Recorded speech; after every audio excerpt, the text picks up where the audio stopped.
during the Watergate investigation, it was discovered that there was a plan originated in the White House to surface a submarine off the coast of Cuba and paint the second coming of Christ over the island of Cuba using holograms. Which is well within our technology today. The idea was that since there is a large Catholic population in Cuba, they would be so upset by this vision that this would saturate the communication channels, the telephone system in Cuba, long enough for an invasion to take place.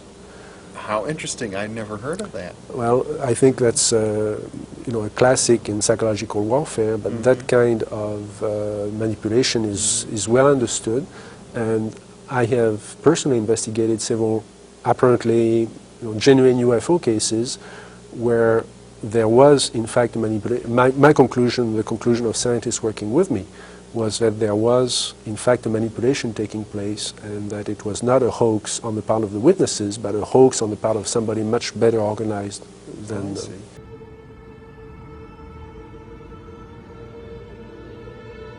In December 1915, the New York Times reported that the inventor, Nikola Tesla, had filed patent applications on the essential parts of a machine, possibilities of which test a layman's imagination and promise a parallel of Thor shooting thunderbolts from the sky to punish those who had angered the gods.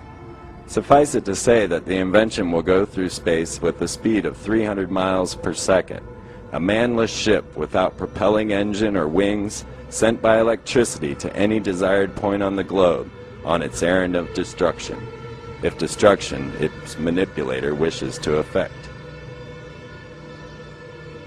It is not a time, said Dr. Tesla, to go into the details of this thing. It is founded upon a principle that means great things in peace. It can be used for great things in war. But I repeat, this is no time to talk of such things. Nikola Tesla told the writer that he stands ready to divulge to the United States government the secret of his teleforce, with which he said airplane motors would be melted at a distance of 250 miles away. And who remembers when the Soviets launched a giant mirror into space? It was to have the luminescence of 10 moons and was said to be used to heat the polar regions for agriculture. The mirror seemed to fail, however, and they say it burnt up in the atmosphere. HAARP has the ability to generate such a mirror effect by causing a plasma cloud in the ionosphere that can direct solar radiation to desired targets. I received a report that HAARP was tested as a meteor deflection shield. It seems a meteor was directed straight towards the facility. Could we have the ability to hurl meteors at our own planet with such precision? I looked deeper and found that the Anchorage Daily News reported such an event. A meteor struck the ionosphere, the clouds dispersed at 1,000 miles per hour, and then a sonic boom. Many of the people in Anchorage thought it was the end of the world and sought refuge in their basements. And 3 hours later, an earthquake struck. But over all those years, only the name changed. The positions remain the same. By 1955, it became obvious that the aliens had deceived Eisenhower and had broken the treaty.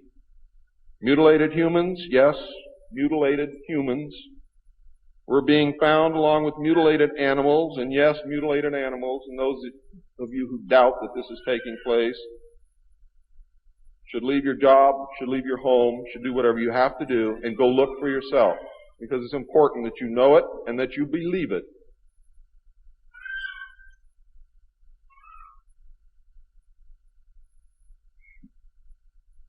These things were being found all across the United States.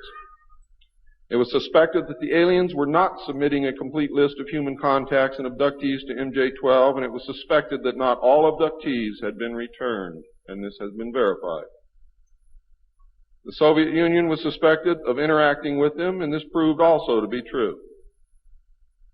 It was learned that the aliens had been and were then manipulating masses of people through secret societies, witchcraft, magic, the occult, and religion.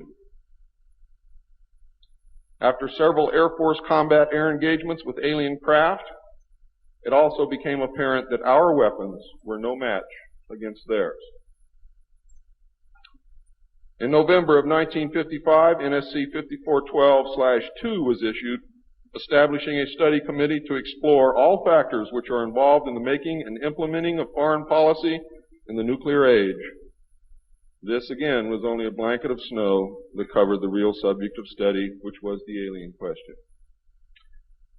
For, in fact, 5412/2 had, as I told you earlier, been written in 1954, when NSC 5410 and 5411 was written, and 5411 by secret executive memorandum in 1954. The study group was commissioned to examine all the facts, evidence, lies, and deception and discover the truth of the alien question. NSC 54/2 was only a cover that had become necessary when the press began inquiring as to the purpose of regular meetings of such important men. When the press asked Gordon Dean, somewhere near the end of 1954, why they were meeting and what they were studying, Gordon Dean says, "As of yet, we have no direction, but we're working on it." It then became necessary to find a direction and find a reason for these meetings, and that's exactly what they did. The first meetings began in 1954 and were called the Quantico meetings because they met at the Quantico Marine Base. See, one thing I knew, ladies and gentlemen, I know who they are. I know what they were called. All I had to do was find out who belonged to those names. And it's impossible to hold meetings of 36 prominent men secret over such a long period of time. The study actually lasted 3 years, not forever. It was a 3-year study, period. A study group was made up of 35 members of the Council on Foreign Relations secret scholars known as the Jason Society or the Jason Scholars. Dr. Edward Teller was invited to participate. Dr. Zbigniew Brzezinski was the study director for the first 18 months. Dr. Henry Kissinger was chosen as the group study director for the second 18 months, beginning in November of 1955. Nelson Rockefeller was a frequent visitor during the study. I'm going to read you the study group members now. For those of you who know who these people are, you're going to be amazed. Those of you who do not, I advise that you purchase a copy of my text, which will be on sale the minute that I finish my last word.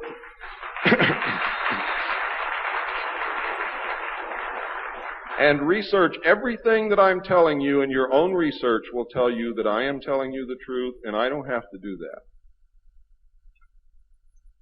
You see, I'm a witness. I'm not a ufologist, and I'm not by profession a researcher. I'm doing this because I want the Constitution put back where it belongs.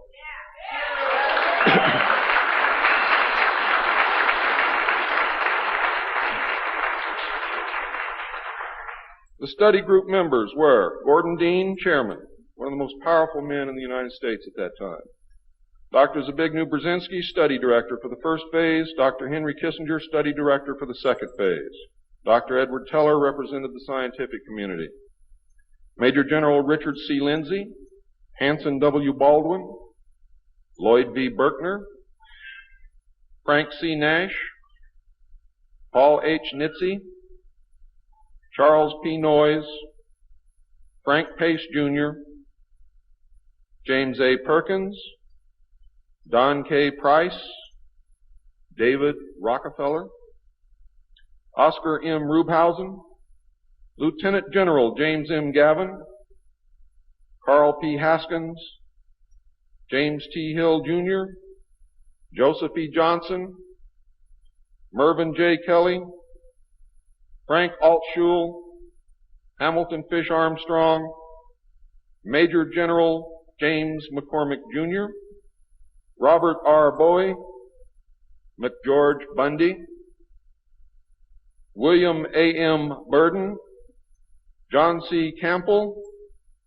Thomas K. Findletter, George S. Franklin Jr., I. Rabbi, Roswell L. Gilpatrick, N. E. Hallaby, General Walter Bedell Smith, called Beadle, Henry DeWolf Smythe, Shields Warren, Carol L. Wilson, and Arnold Wolfers. Now, these aren't bad guys. They were a study group. And the first MJ-12 was not made up of bad guys. They were made up of concerned Americans. What happened later became bad. The yanking of power away from the president, the formation of a secret government, the sale of drugs to the American people, etc., etc., etc. And I'm going to cover most of those things before I'm finished.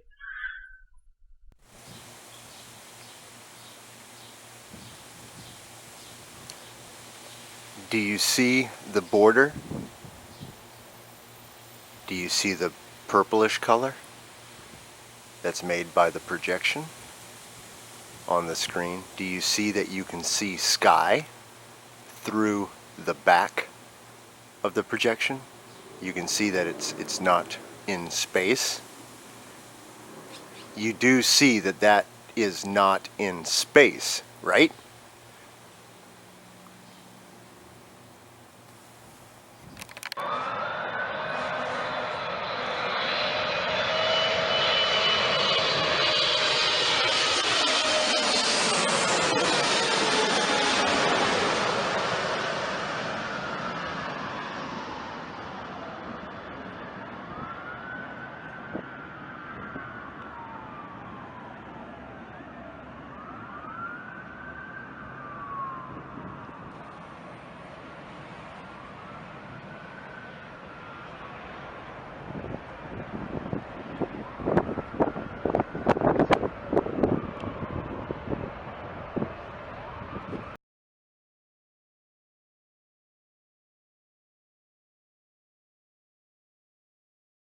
During the Watergate investigation, it was discovered that there was a plan originated in the White House to surface a submarine off the coast of Cuba and paint the second coming of Christ over the island of Cuba using holograms. Which is well within our technology today. The idea was that since there is a large Catholic population in Cuba, they would be so upset by this vision that this would saturate the communication channels, the telephone system in Cuba, long enough for an invasion to take place.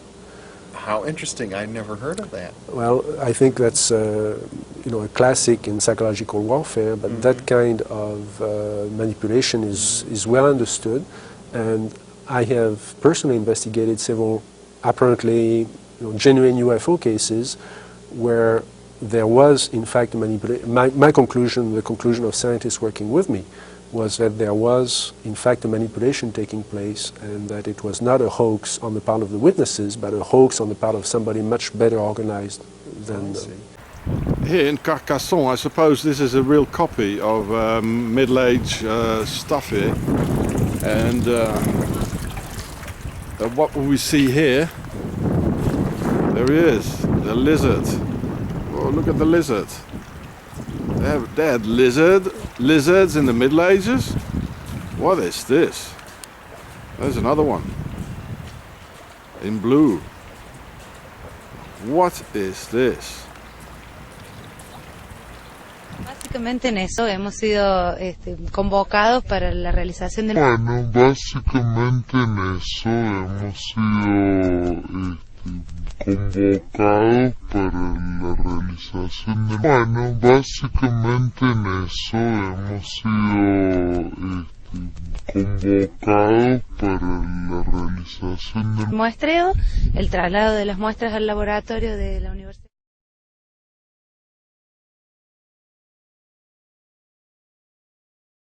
Bueno, básicamente en eso hemos sido convocados para la realización. Other UFO researchers, you've written many authoritative books, and yet your perspective on the UFO issue seems rather unique in the sense that you don't seem to be jumping on the extraterrestrial visitors bandwagon. That's what was the main point of disagreement with Steven Spielberg. When I met Steven Spielberg, he was about halfway through filming Close Encounters, and we had a long discussion about what UFOs could be. And of course, for him, the main point of the movie was entertainment, and it was appropriate for the UFOs to be extraterrestrial visitors. I think that from my own point of view, I'm going to be very disappointed if UFOs turn out to be nothing more than visitors from another planet, because I think they could be something much more interesting. Something from another dimension of space or time? I think what the UFO phenomenon is teaching us is that we don't understand time and space. Here are objects, I think we have to call them objects, that are physical, that interact with the environment, that cause effects on the witnesses, on the psychology and the physiology of the witnesses, and leave traces on the ground, and yet are capable of, appear to be capable of manipulating time and space in ways that go beyond what our physics understands today.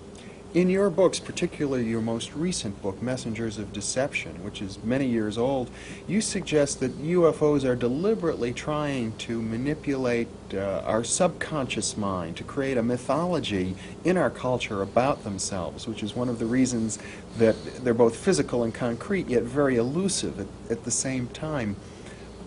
Do you still feel that way? I think to answer that, I'm not trying to evade your question, but to answer that, you have to step back, you know, a little bit farther. What we know today about the UFO phenomenon is considerably more than we knew 20 years ago or 10 years ago. And we have to understand it at three different levels. And the first level is the physical level. And all we can say about UFOs at the physical level is that it's a lot of energy in a small space. In the space of this, if we could take the energy of a nuclear reactor and contain it within this studio, for example, you'd have something that would approximate what a UFO does. It's a lot of energy in a small space, emitted through light energy and through pulsed microwave energy. The second level is what happens to witnesses, what would happen to you and me if we were close to that source of energy. And again, now we're beginning to understand the physiological and the psychological correlations of a close encounter. Yes. And those have to do with a loss of the sense of space, loss of orientation. I've had witnesses tell me we were driving north when they were, everybody knows they were driving south. They were disoriented at the time. Loss of a sense of time, people thinking that only 10 minutes went by and 3 hours went by. Very often effects on the skin, sunburns, I think that was shown in Close Encounters. Yes. Effects on the eyes, going from conjunctivitis to blindness, to temporary blindness in some cases. And sometimes you've mentioned people have actually been healed of diseases.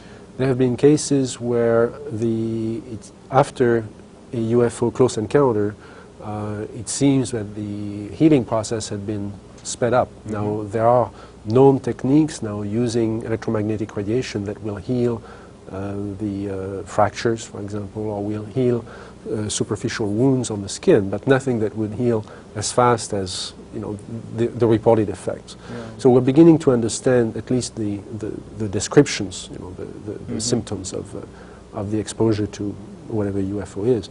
And then there is a third level, which is where the level I was addressing in Messengers of Deception, which is a social level. The impact on our culture. Yes, and the impact on our belief systems. And at that level, and that's something that's very difficult to convey to the believers in UFOs, the believers in little green men from space, you know, that at that level it really doesn't matter whether UFOs are real or not. If enough people believe that something is real, then it is real in its effects. In terms of its social reality. In terms of the social reality, in terms of what people act according to their beliefs. Yeah. And that opens a question of, really at two levels, could the UFO phenomenon be manipulating us? Could it be a teaching system of some sort? Perhaps something that we are creating ourselves, perhaps a series of images that we are projecting. I think Carl Jung came very close to expressing that idea in one of his books. Or could it be manipulated purposely by people who have the technology to simulate UFO sightings? And people say, well, of course not. Who would do a thing like that? Well, I would remind you that during the Watergate investigation, it was discovered that there was a plan originated in the White House to surface a submarine off the coast of Cuba and paint the second coming of Christ over the island of Cuba using holograms. which is well within our technology today. The idea was that since there is a large Catholic population in Cuba, they would be so upset by this vision that this would saturate the communication channels, the telephone system in Cuba, long enough for an invasion to take place.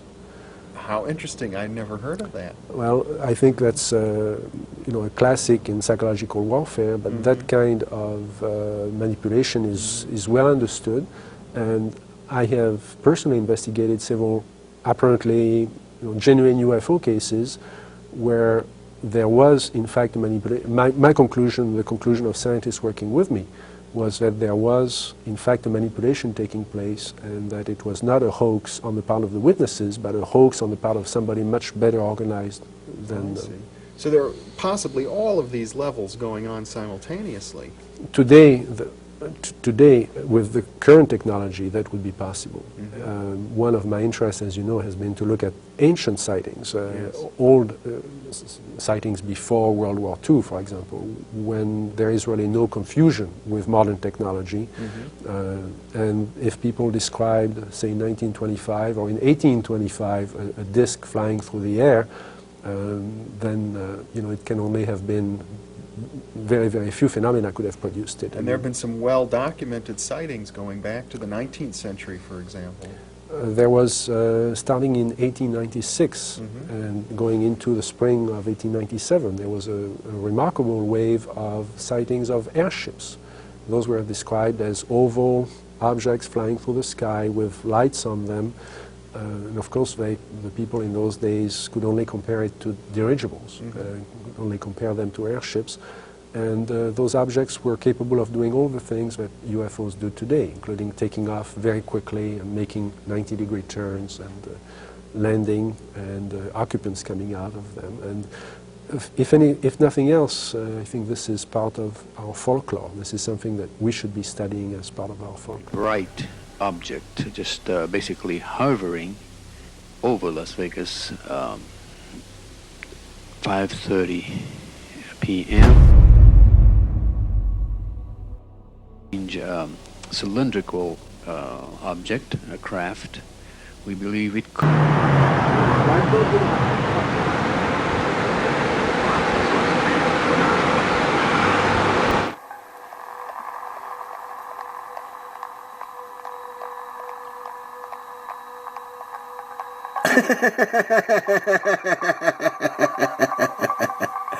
That's common ice and getting struck by some object. Watch this.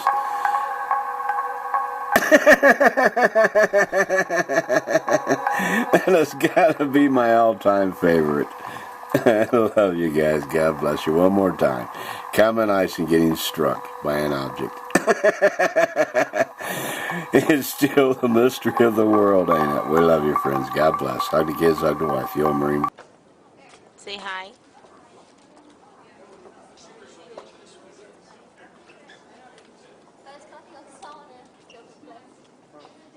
Parece muito lindo os sóis.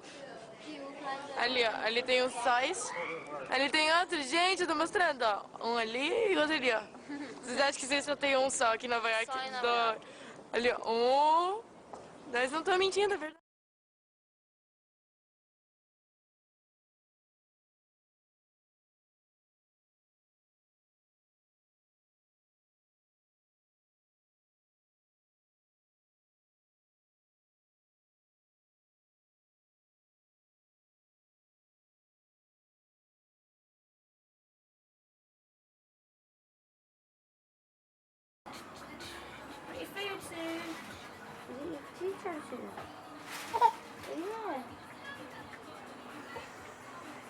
I'll get you a bib in a minute.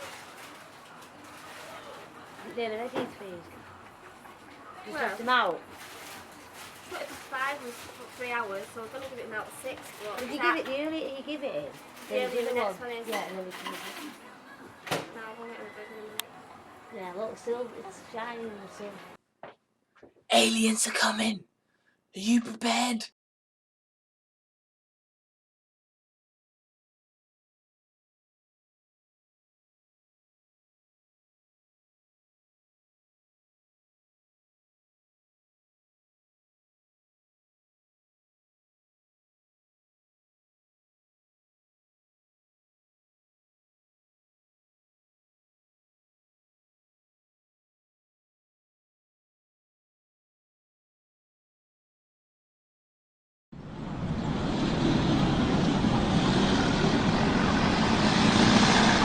Holy shit.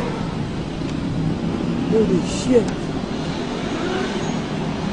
Oh, it's getting funny. Keep recording. Oh man, I saw something there, Verna. Keep recording. Jesus.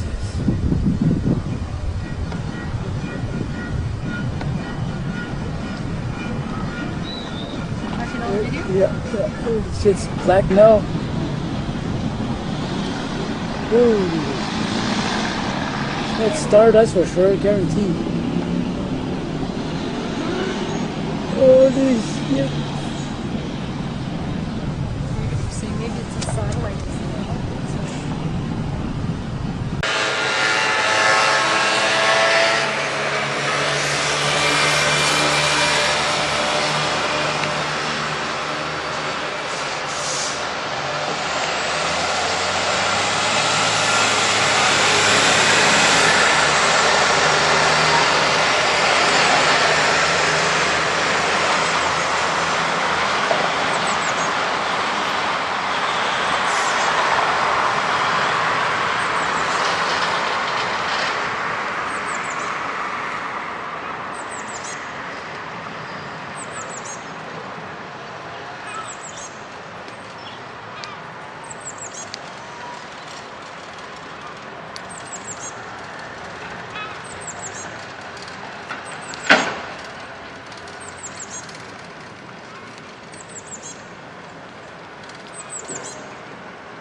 Погоди.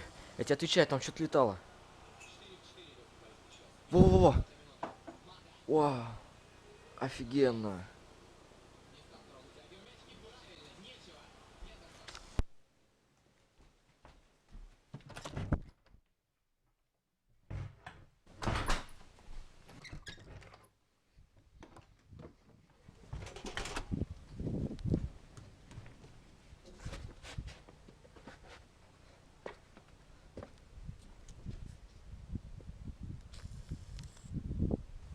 What the fuck?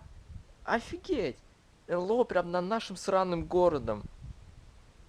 Блин, я знал, что они существуют. Слушай, они как будто разговаривают, да?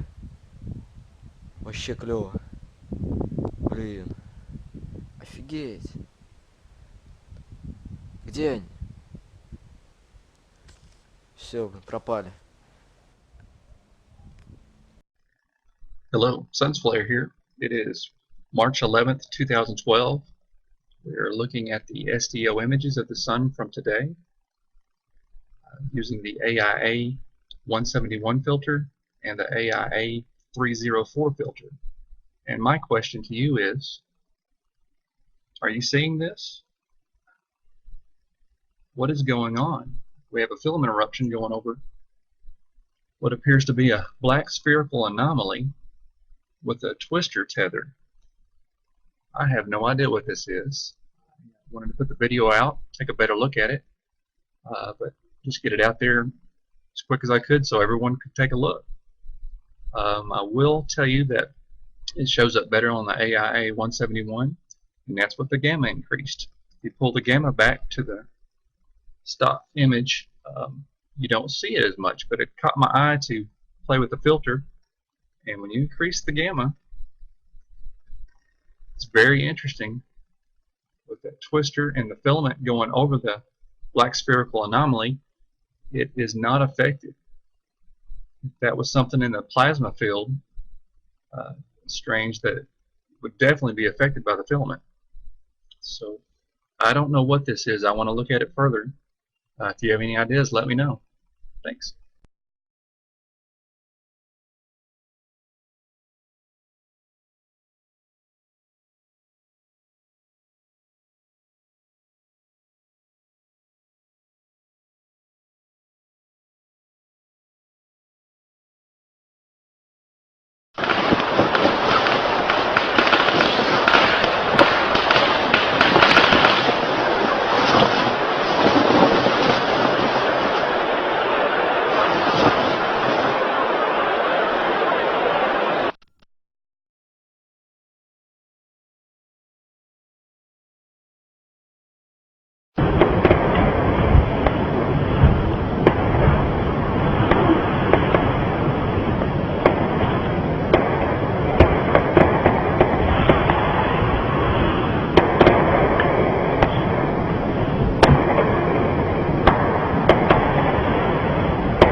Aliens are coming. Are you prepared? Hey! Hello, my name is Alvin Peters, and I have a video that I'd like to show you today. This particular video was leaked to me by a contact that I have within the Sigma organization. And for those of you who don't know, Sigma is the primary source of disinformation on UFOs and extraterrestrial phenomena. One of the important things to note about Sigma is that videos, films that they have in their possession do not leave their possession. They stay there. And the reason for that is because they tell the truth. They're undoctored, unfiltered videos, and they're also tagged with a code which enables Sigma to trace where that particular film is at, how it's being shown, how it's being used. But because this is a video of a video, we don't have to worry about that. It's not our concern. So let me go ahead and show it to you, and I'll explain as we go along. Now what you see here is a Space Shuttle 1986 landing at Kennedy Center. And what is obvious here is the bright orbs which seem to be accompanying the Space Shuttle as it comes in. What is important to note here is that the cameraman doesn't zoom in on. There's no panic. There isn't any kind of concern about these orbs. They seem to be following along in a non-threatening way, escorting, if you will, the Space Shuttle as it lands at Kennedy Center. As you know, these things have been called Foo Fighters, just bright lights, orbs, whatever. And they've been reported for many, many years by commercial pilots and military pilots alike. There's many cases of World War II pilots that have been accompanied by this particular phenomena.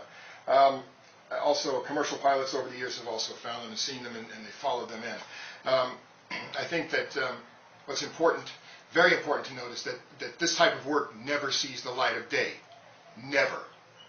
So please, keep searching and stay true. If you flew on Air France from Nice to London on January 28, 1994, your captain says he saw a UFO 1,000 feet long just outside your window. It seemed to be a huge flying disc. The now retired pilot is one of 14 men, mainly former government and military officials from 7 different countries, talking about their UFO experiences. It disappeared in about 10 to 20 seconds. This conference took place in Washington, and the cast of characters was almost strangely, well, conventional. One of the believers, former governor of Arizona, Fife Symington. I saw something that defied logic and challenged my reality. During a visit to Phoenix, Symington described to me what he saw. If you had been here 10 years ago and standing out here and looking up there at the lights and the view, you would have been astounded.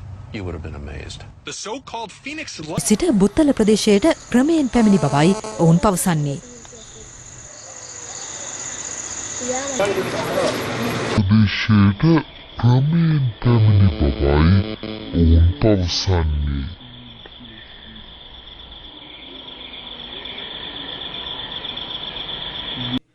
Hey!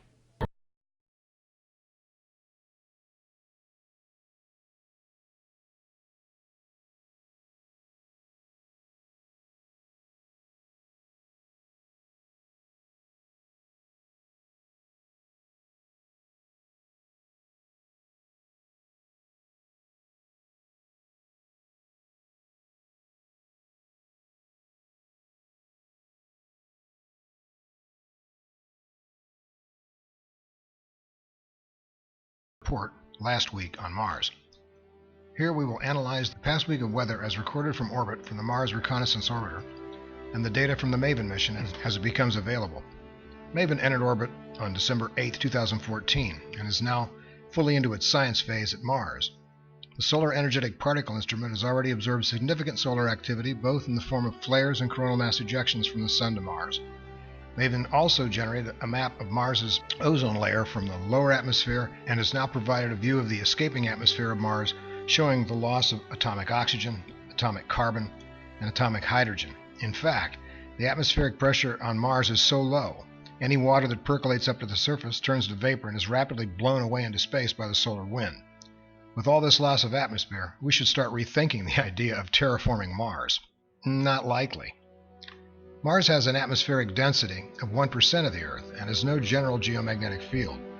Earth has a field that extends 10 Earth radii in the direction of the Sun and provides an ample bow shock and general field region that protects life here from all but the worst solar storms. The Mars Express mission by ESA revealed that Mars only has bubbles of magnetic fields dotting the surface and provides a vastly different interaction with the solar wind and mass ejections that has made us rethink the locations of landing and habitation sites on the Martian surface. Let's have a look at last week's weather, as seen from orbit from the Mars Reconnaissance Orbiter. Last week on Mars, there was no increase in solar wind speed and there has been no coronal mass ejections that have reached the Martian environment for over a month. When we see them on LASCO, we will start following their progression out to Mars. Mars Reconnaissance Orbiter recorded common characteristics for this time of the Martian year. The large dust cloud over Iona and Serenium, generated from the local storms along the seasonal south polar cap, continued to spread westward early in the week before dissipating by week's end. Short-lived localized dust storms were observed in Chryse, Salus, Serenium, Cimmeria, Assidius, and the Phalegra Montis. High-altitude clouds occurred frequently near Eos, Chasm, and Valmeraneris, and northeast of Hellas. Water ice clouds associated with the North Polar Hood continued to be the predominant weather feature over the northern plains, with an occasional lee wave cloud, known for their ripple-like appearance, were observed on the eastern side of topographic highs, craters, and ridges. The southern extent of the polar hood stretched over Acidalia, Deuteronius, and Utopia. Afternoon conditions in Valmeraneris were hazy. Both rovers Curiosity and Gale Crater and Opportunity on Meridiani Planum experienced storm-free afternoon skies throughout the week. The bizarre Martian magnetic field densities to the west of the Tharsis region provided some protection from the ongoing solar wind streams that reached the Mars orbit and are evidently affecting the unprotected surface regions with greater severity than the magnetically protected region. Seen here from the ESA Mars Express mission, the bizarre auroral display was imaged once the spacecraft entered orbit and revealed the field regions in the area southwest of the Tharsis Shield region. As previously discussed, these bubbles of magnetic fields may be the only possible locations offering protection from solar radiation from manned missions to the Red Planet. They apparently moderate weather as well. The field directions, nanotesla intensity, and regions have been well mapped at this point, as seen in this projection. The strongest is about minus 60 degrees south latitude and 180 degrees east longitude, seen here in the magnetometer map southwest of the Tharsis region, about midpoint between the Hellas region and the Argyll quadrangle. The nanotesla strength field direction map shows the strongest magnetic field strength is centered at minus 45 south latitude, 180 east longitude. This is a likely site for the highest level of long-term habitation protection on Mars. Unfortunately, none of the American rovers currently on the surface are in this area and cannot directly monitor radiation effect comparisons. On the LASCO video over the time period, we see no coronal mass ejections as the Sun is pretty quiet, but we can also watch the ISWA record of the interplanet Enlil spiral showing directed energy as a strong flow increasing intensity of solar wind. Mars has a 95% carbon dioxide atmosphere and only reaches 70 degrees Fahrenheit at the equator in the middle of the summer, so atmospheric carbon has little, if anything, to do with atmospheric heating. On Earth, heating occurs by solar input, then carbon increases. If it was the other way around, the global warming gang would have an argument. They don't. Just like on Ben Davidson's Suspicious Observer site, it's the Sun affecting planetary atmosphere, not carbon. There is no petrochemical industry on Mars, and the Martians aren't driving cars and operating coal-fired plants. And Mars is in a deep freeze most of the time. Pollution is the problem on Earth, not carbon, and we agree with Ben. It's the same on Mars as on Earth. Only the Sun can significantly change a planetary's atmospheric temperature. So here are some shots of the rovers operating on the surface to close. It's the 3,191st day of the mission since orbital insertion of the Mars Reconnaissance Orbiter. It's winter in the Northern Hemisphere, and solar noon at Mount Olympus. See you next week with another Mars weather report from the ongoing data stream from orbit. We will be adding the MAVEN data as it becomes publicly available, but in the meantime, keep looking up and out there.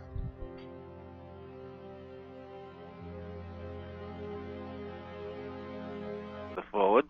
Let me read my prepared statement, and then we'll roll a short video that Captain McAndrew will talk about. And when he talks about the video, he says in a verse, we faked it. We faked it. We faked it. We faked it. And the video claimed that they were test dummies that people had seen, and they weren't alien bodies. So that's sort of a pretty straightforward reversal. They've faked it. I don't know how else you could interpret that one. And well, there's no other way to do it. And I remember when that story came out, and you could almost hear the laughter of people who have been following Roswell for a long, long time.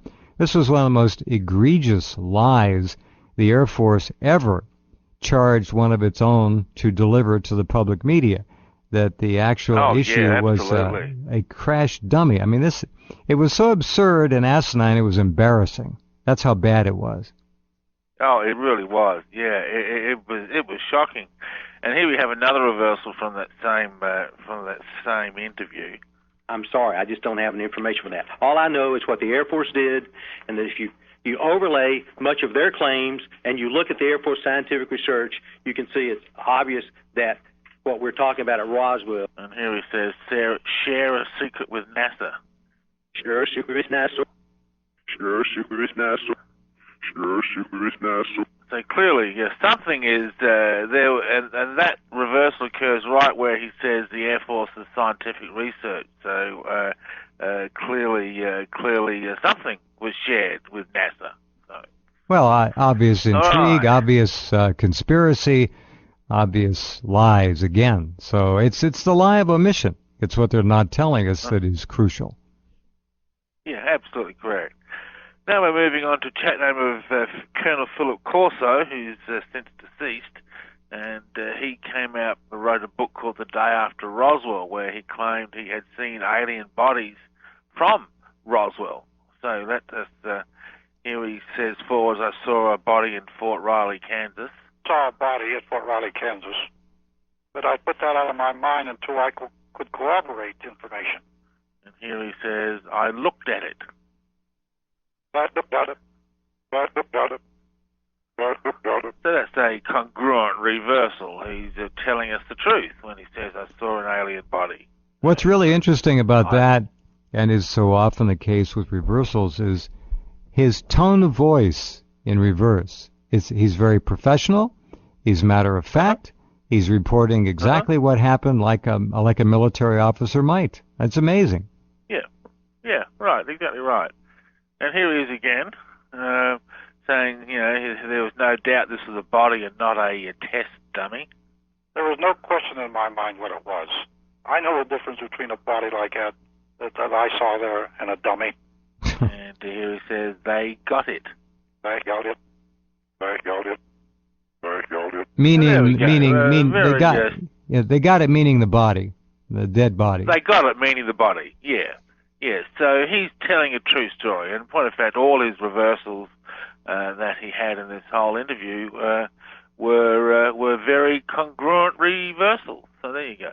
Interesting man, Philip Corso. He was a World War II figure who has, if you look him up, Philip Corso had quite a distinguished career, and people were rather shocked when he put this book out, because why would a man in the twilight years of his life want to risk a truly storied career in service to his country, a career military officer who served again through World War II and after World War II. So it was a very interesting issue. Yes, indeed.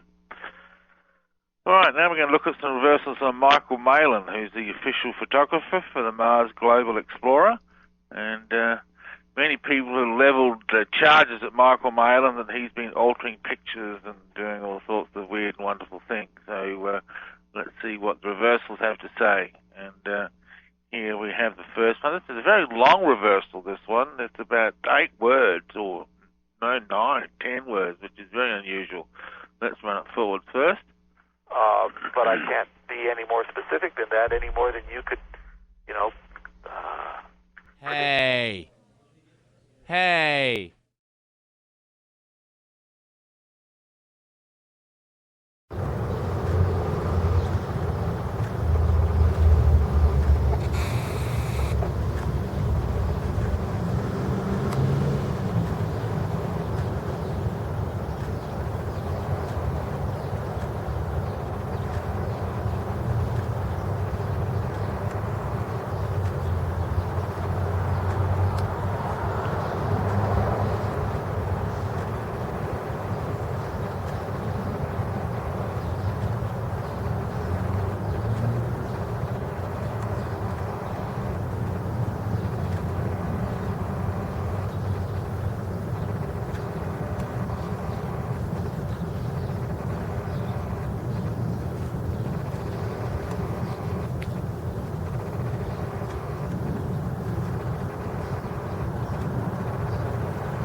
طلع عنده هون يا عليك يا شيخ هي راس المسيح وفي راس وراه عم يشد على سنينه هيك عم يكذب اذا بطلعت كانه عم يتعذب عليك وانا وين لا شوف وين شربت جيب لي تليفون. So if you have a lost dog, phone, camera, wallet, phone, please let us know. No, don't let us know. That was a very exceptional lost and found story. Sandra.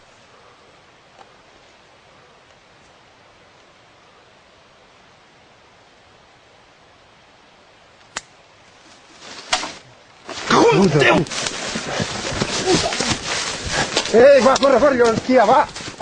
Documental, cuando se encuentran de frente con la peor pesadilla de su infancia.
And the crows think as well, so they're heating themselves up next to the chimney, having a bite, nice and warm.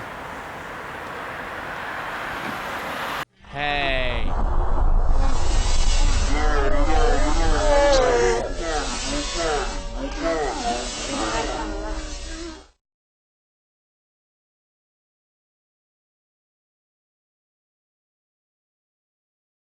Very highly classified government project that is ongoing and that affects every man, woman, and child in this country.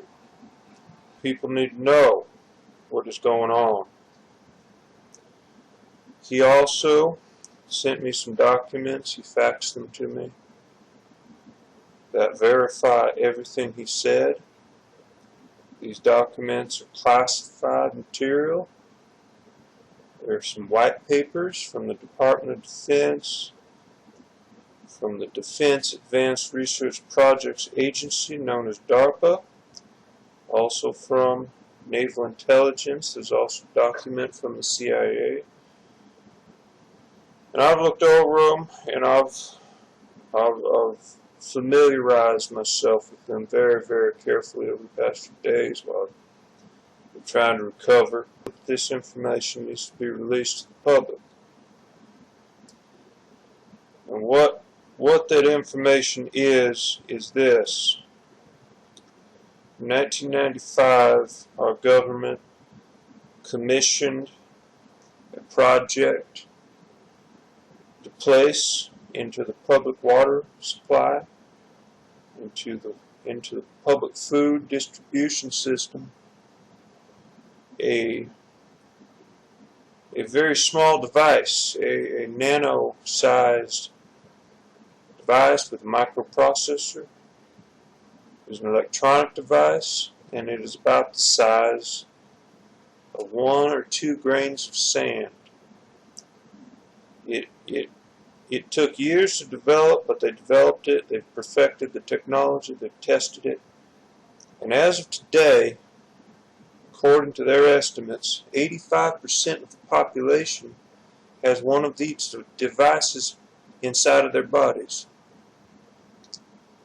Now these, you could say you're infected, in other words. You have been infected with one of these devices.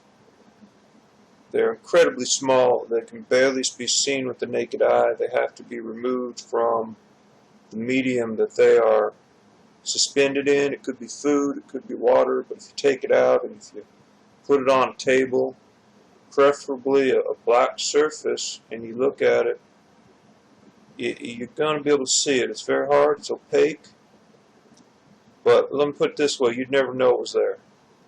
If you've consumed it, which you probably have, as I said, 87% of the population has one of these in their bodies, right, as presently. As the military has estimated. Okay, so what is it? Why did the military develop this device and put it in the water supply and try to basically infect the entire U.S. population with it? Well, it's a very simple device, folks. It is designed to kill you. It is designed to terminate you. That's what it does. It's very simple. It doesn't really do anything else. Now, how does it kill you? It goes something like this. It is, again, the size of a grain of sand or so, a little bit bigger. It is a nano device. It contains a microprocessor. It contains a receiver. And it can receive a transmission, radio transmission. Once it receives this radio transmission, which is very specific, and can only, it's something, let me put it this way, it is a frequency that is only our military uses and only knows about. It's not going to just be randomly activated while you're walking down the street. So it's activated by this signal. Now, how do they do it? Well, their cell towers cover 98% of this country in terms of coverage. cell towers, radio towers.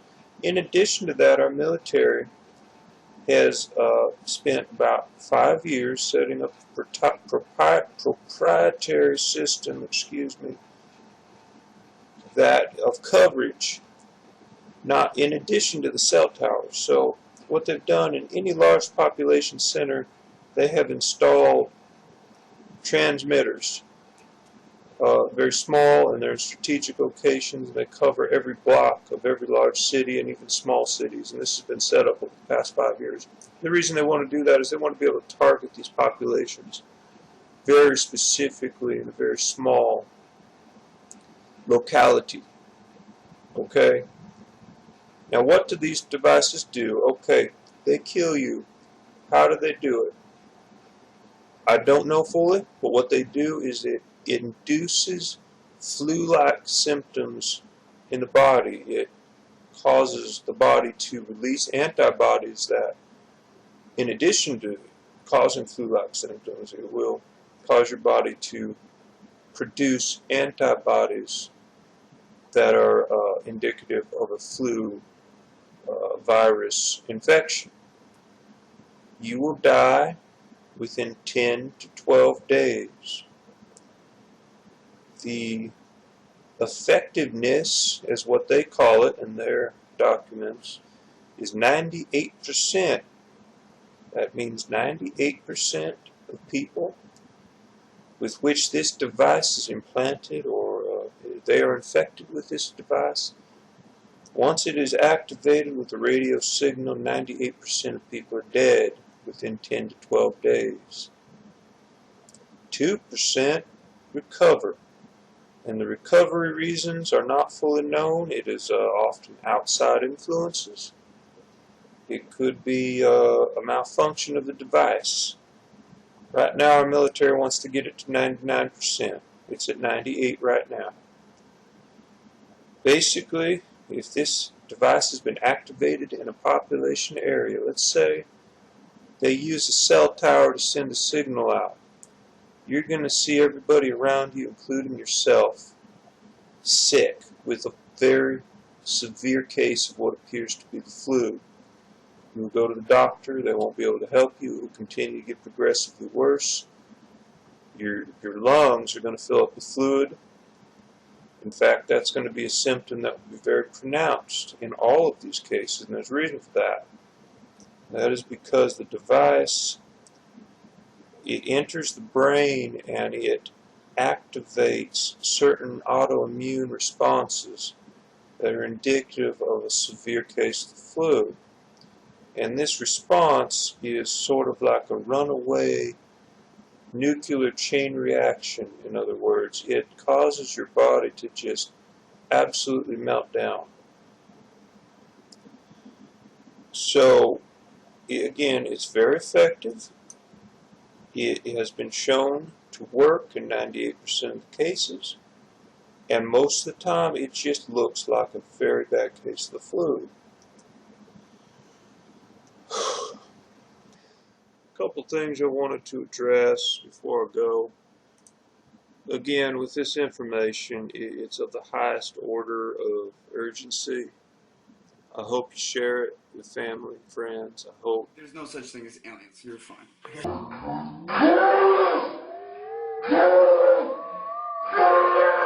Hey. Hey. Hey. Hey.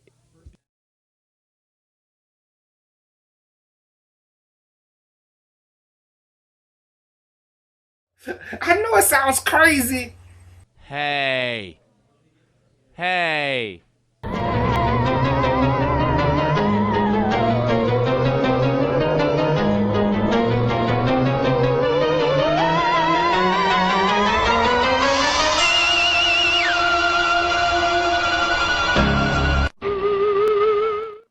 Aliens are coming. Are you prepared? Hey. Aliens are not your friends. Visitors that will come to this planet, people will look at and see something not from here You will see an alien. And it will not be your friends. You've been told, but you won't believe. You're mystified at the thought that something else is out there besides you. And there are interdimensional beings. But that is where angels are. That's where heaven's at. That's where hell's at. It's a whole different dimension. And there are different dimensions where each one can be found. Tiho said TEPCO needs more tanks to store the contaminated water, but also mentioned the shortage of storage space. He said officials should consider options such as discharging filtered water into the sea. He urged them to come up with a plan to control the nuclear waste.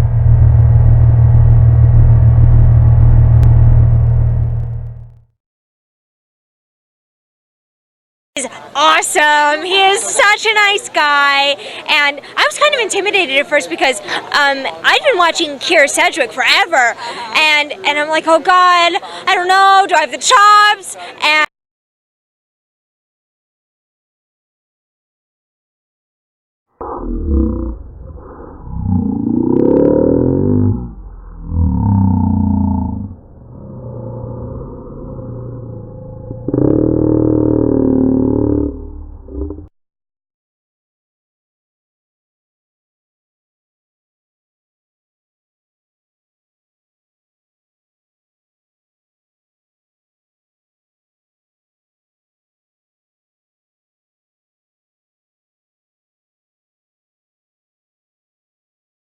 I know it sounds crazy.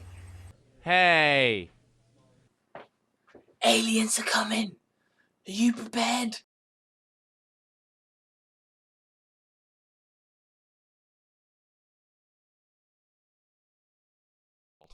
A moth that resembles a wasp is less likely to be eaten by a predator. Good camouflage requires that an animal closely resembles the local flora, and any changes that occur to the plants in an area could be fatal to an animal that was unable to adapt to the new selection pressures.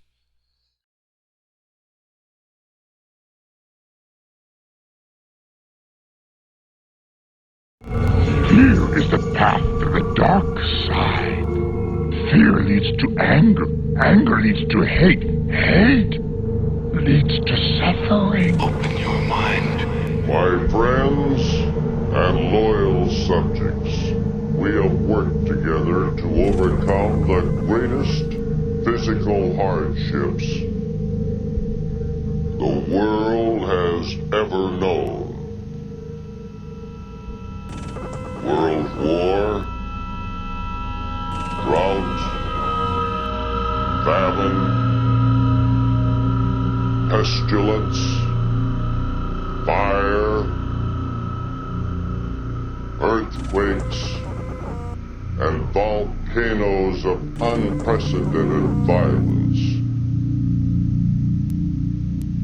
But we have prevailed, thanks to our fantastic computer technology and the intervention of His Satanic Majesty. Where, dear friend, was the loving God of creation during our recent perils? Was He helping mankind, the children of His creation? No. On the contrary, it is He who has visited these disasters upon us. And to you, God, God of wrath and destruction to mankind, I say, do your worst. We will prevail. Yes.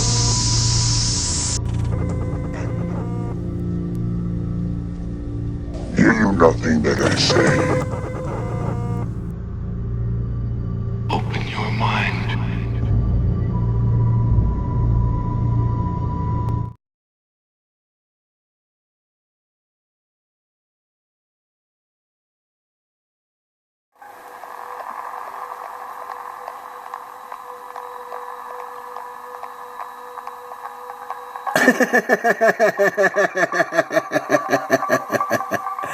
That's common ice and getting struck by some object. Watch this.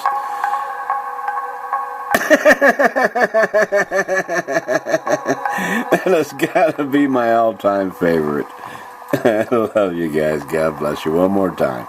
Common ice and getting struck by an object.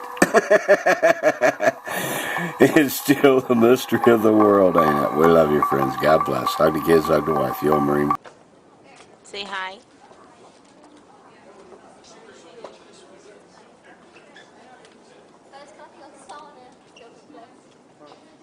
Parece muito lindo os sóis. Ali, ó. Ali tem os sóis. Ali tem outro. Gente, eu tô mostrando, ó. Um ali e outro ali, ó. Vocês acham que vocês só tem um só aqui em Nova York? Ali, ó. Um. Nós não estamos mentindo, é verdade.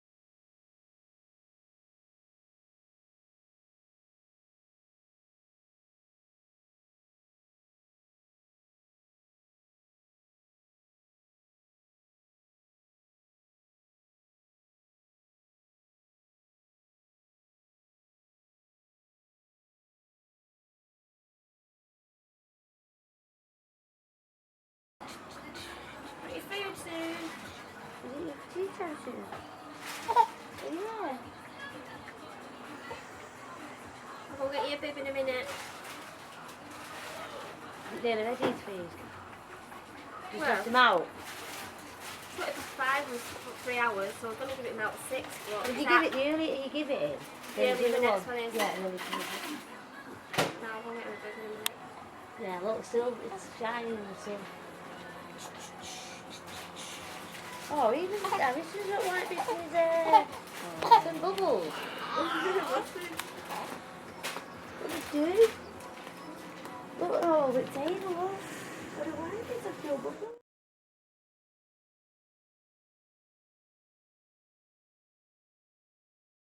In the river symbols of autumnal equinox, we should also examine the symbolism of Tiamat. Tiamat's earliest depictions are as upright walking, four-legged snakes with wings, frequently seen wearing crowns.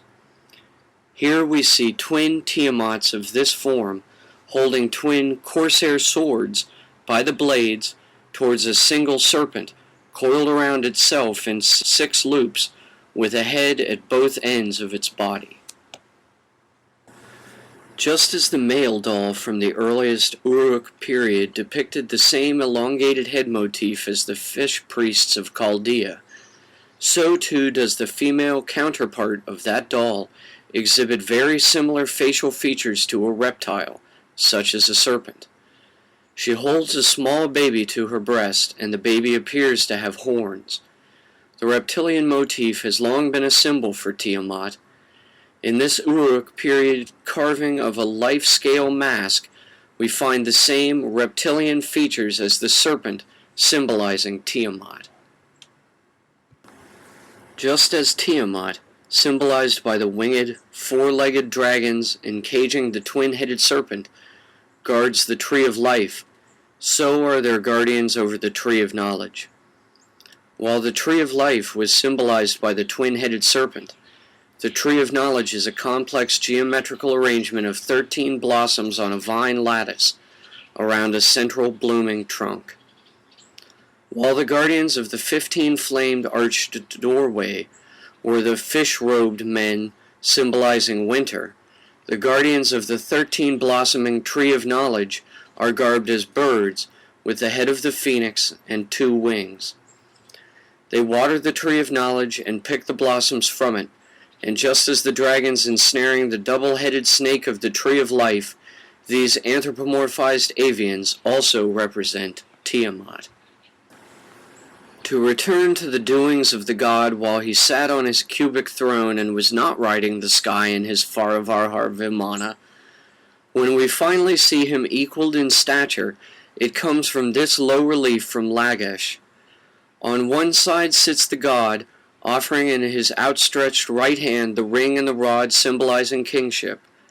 On the opposite side sits a goddess, wearing the same form of turban crown as the god, reaching out to receive the offering with her left hand. Between them grows a single enormous potted leaf. Note that the god holds back his scepter flail. Next, we see another extremely ancient cylinder seal imprint, dating from 6,000 to 7,000 years ago. We see on the far right a tree with 8 branches, each with 1 leaf. To the left of this tree sits the goddess on her cubic throne, wearing a crown of crescent horns. She holds in her lap a young child with a single long forelock of hair. Below the child, at the goddess's feet, is a pit dug in the ground. On the opposite side of this pit from the goddess stands a man with short hair and no beard offering up a cup. Behind this man on the far left is another man kneeling down to adjust the lid atop a canister that sits on a short tripod platform. Above this is a shelf with 3 narrow vases on it. In this mid to late Akkadian cylinder seal, we see all these elements depicted in one scene. On the outermost flanks are the twin, bird-headed and winged men representing Tiamat. They apply their blossoms to the fish priests, who, in turn, apply the river symbols from the god above to a 15-stemmed, newly budding tree.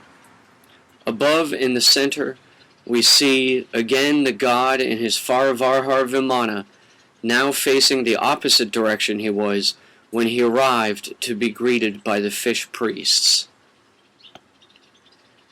Here is a later post-Babylonian cylinder seal inscription showing 4 epic heroes, each alike Gilgamesh in facial appearance, kneeling to hold up standards bearing the symbols of the 4 seasons. On the left we see the orbed form of Tiamat symbolizing summer, the water symbol representing autumn, the fish man symbolizing winter, and the crescent symbol representing the return once again to spring. A rising serpent marks the end and restart date per annum. As we shall see, the use of animalistic symbols to signify the 4 elemental seasons was a precursor to the Babylonian Dendara zodiacs, as well as Egyptian and Mesoamerican hieroglyphics, and began a trend that has not stopped since. Here we see the Ishtar Gate of Babylon, erected 2,575 years ago. It is decorated with low reliefs of bulls, signifying summer, lions with their tails up or down representing spring and autumn, and, representing winter, we come back again to Tiamat. In this image from a Sumerian cylinder seal, at least some 5,000 years old, we see the god standing upright on the left, identified by his beard. He displays the gesture of supplication toward Tiamat, depicted as a 4-legged serpent. On Tiamat's back is a platform or saddle, in the middle of which stands an erect pillar or column, at the top of which is a triangle pointing upward. The combined height of Tiamat and this pillar is equal to the height of the upright standing god. From a pre-Babylonian cylinder seal, we imprint this image, showing the god on the left, identified by his beard and turban crown, drawing back a bowstring to shoot an arrow toward a winged Tiamat, who appears on the right, rearing back on its hind legs. The image of Tiamat resembles a combination of the 4-legged serpent, lion, and bull motifs. Between the god and Tiamat, above the trajectory of the arrow, sits the winged disc motif of Ahura Mazda's Faravarhar. Beneath this, between the god and Tiamat, is a crowned and bearded supplicant, surrounded in a sphere offering 3 small orbs toward the god. The battle between the god and Tiamat is further depicted in this low-relief cylinder seal from the Akkadian Empire era. The god in the upper left shoots his arrow toward Tiamat, seen in mid-retreat, aimed directly at Tiamat's head. Again, we see Tiamat as an exospecies of zoomorph, resembling a combination of avian and reptilian characteristics, with feet and wings like a bird, and the torso and head of a snake. Behind Tiamat's turned head, in the direction of its body's retreat, we see a 7-rayed orb above, and below an 11-petaled ark. Beneath the feet of the god crouches a griffin, that is, a winged lion, which may depict the god's Farvarhar from the side. In this low-relief carving from the era of the First Babylonian Empire, Tiamat appears again on the retreat from the god. However, here their positions are reversed from left to right. Tiamat, on the left, looks over its winged shoulder at the god, on the right, who is chasing after Tiamat, carrying a bundle of 3 arrows in each hand. Tiamat appears as a combinatory zoomorph again, with the head of a bull, the neck of a snake, the front paws and torso of a lion, the back legs and 2 wings of a bird. The god appears with 1 foot off the ground, his customary beard and crown, and 4 wings. Here we see Tiamat as a combinatory zoomorph, again from the Babylonian wall carving. Note the manneristic attention paid to the thumbs on its front paws. The nails or claws on them are crooked.